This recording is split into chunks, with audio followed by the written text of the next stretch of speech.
Un matin, avant même que le soleil ne perce l'horizon, Rama sentit une main sur son épaule. Une voix douce et grave murmura à son oreille « Ma petite fille, viens, allons nous promener ». C'était sa grand-mère. Il faisait encore sombre. Les chiens aboyaient au loin, les insectes bruissaient dans la nuit fraîche. Rama suivit, intriguée mais confiante. Elles marchèrent en silence à travers le village endormi, jusqu'à une maison aux murs inachevés. Au centre se dressait une case en bois, simple et silencieuse, comme figée dans le temps. Rama entra. Ce qu'elle vit la paralysa. Une dizaine de petites filles, à peine plus âgées qu'elle, étaient là, recroquevillées, leurs robes tachées de sang, leurs yeux rougis par les larmes.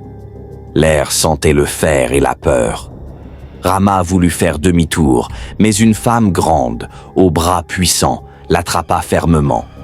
D'une voix sèche, elle ordonna « Enlève tes vêtements ». Le monde de Rama s'effondra.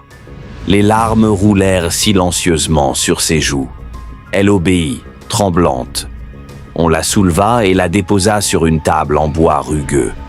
Une vieille femme, au visage marqué par le temps, s'avança. Dans sa main tremblante brillait une lame rouillée et encore maculée de sang. Ce qui suivit fut rapide.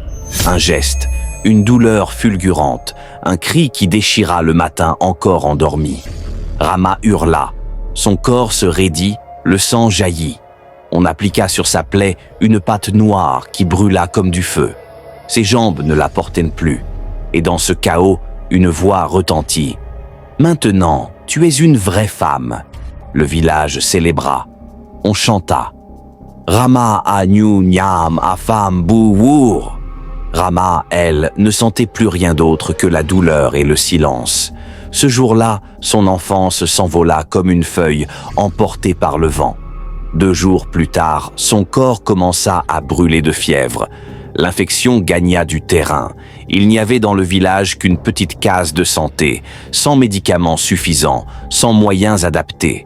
Les heures passèrent dans des gémissements étouffés. Le soir, le corps fragile de Rama s'éteignit doucement, comme une bougie en fin de vie. Ce jour-là, dans le village de Tiatat, la chanson des femmes s'est tue un instant. La terre a entendu le cri d'une enfant à qui on avait arraché plus que la chair. On lui avait volé son avenir. Et pendant que le vent se levait sur les champs, quelqu'un, quelque part, murmurait encore « Rama Agnu Nyam Afam Bouwour ». Mais le chant, désormais, avait une odeur de sang et une voix brisée. Épilogue. L'histoire de Rama n'est pas une légende. C'est celle de milliers de filles, pour qui le mot « femme » rime encore avec blessure.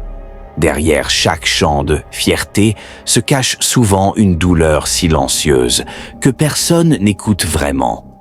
Raconter son histoire, ce n'est pas rouvrir la plaie, c'est refuser qu'elle se répète.